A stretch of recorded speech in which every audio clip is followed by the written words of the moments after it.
Okay, what's up everybody, it's waba. I'm not sure how this is going to sound, so I'm just going to record it and hopefully the sound isn't like too loud on anything.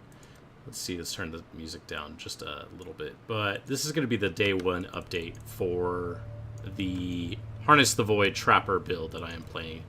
I just want to give you some thoughts, show you a little bit, just in case, you're curious, whatever.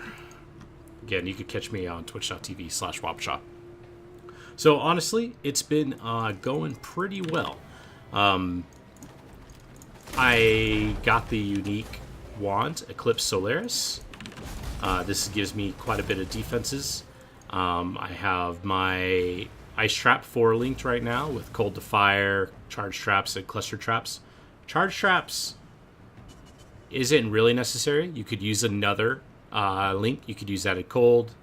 You could use Hypothermia. You could use that at Lightning if you want. But I'm using it right now because it's a little bit more for playability.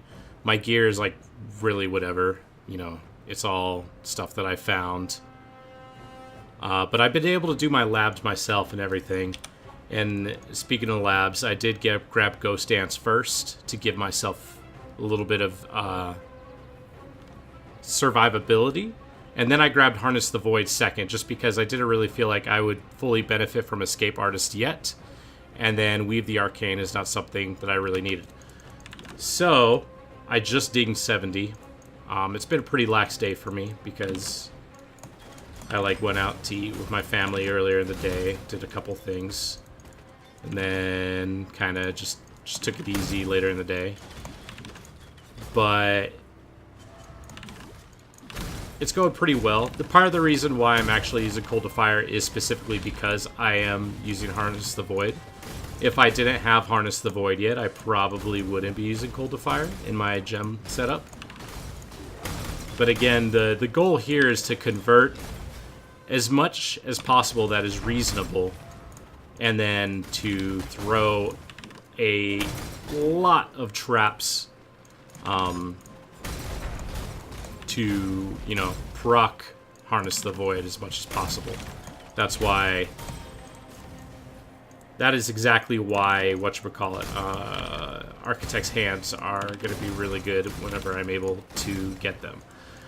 With that said, while I've been playing, I kind of had some other realizations about things. I actually started to think about what chess piece I was going to use, what items I was going to use, and then I started to think about Cloak of Defiance. Obviously, Cloak of Defiance has quite a bit of energy shield on it. Has quite a bit of, it has quite a bit of evasion and ES on it. About 1400 evasion, 250 ES. And then with Escape Artist, that's going to give you quite a bit of evasion. And then you're also going to get a more powerful Mind Over Matter. And you're going to get that nice flat mana. But then I started thinking, okay, well, if I'm going Cloak of Defiance, do I really need to grab Mind Over Matter? Because there's obviously some overlap and overkill. You don't really need it. So, maybe I'm not going to path this way if I grab a Cloak of Defiance. Maybe I'm going to go up and around, but we'll see. So yeah, just something I started to think about, what exactly I'm going to do. As you can see, this isn't terribly fast with Ice Trap. Ice Trap is, not really that good for clearing. I mean, the damage is fine, but, a Lightning Trap with Pierce would serve you quite a bit better. So yeah, just kind of thinking about the gear and what I'm going to be doing. Another side note, I started thinking about, okay, so, this is more or less your run-of-the-mill trap Mind Over Matter acrobatics character. However, with Escape Artist, you want to get as much energy shield as possible. Now, if you noticed, as I've been playing, I haven't really taken too much damage on my mana. This is mostly because if you have a big enough ES buffer, most of the little hits that would start to infringe upon your mana are negated by your buy your energy shield. With that said,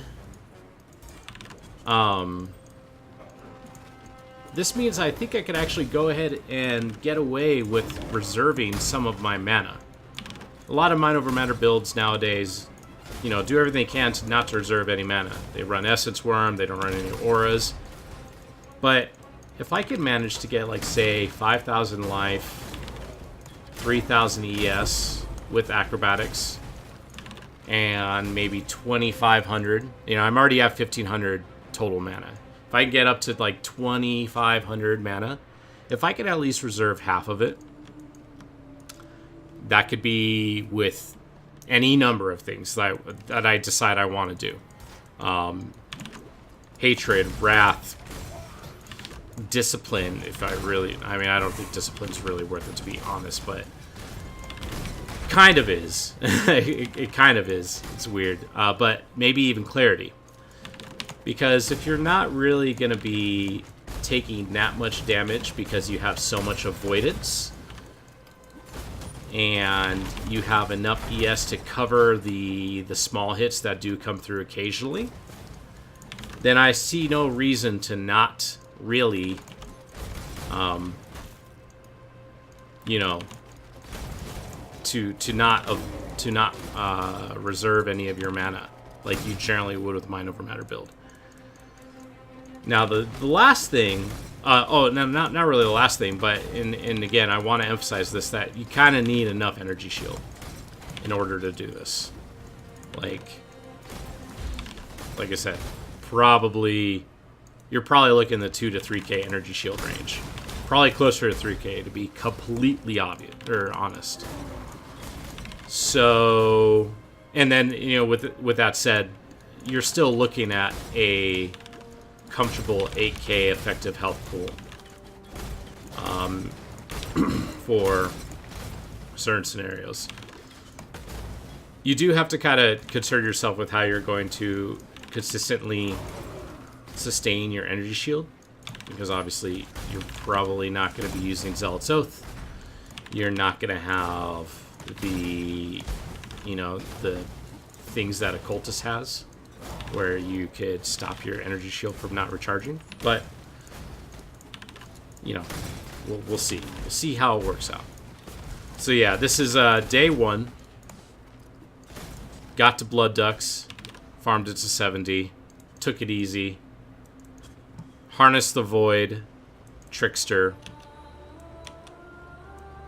and soon I will be going Weave the Arcane and Escape Artist.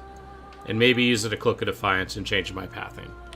So yeah, guys, thanks for watching, and I'll see you later.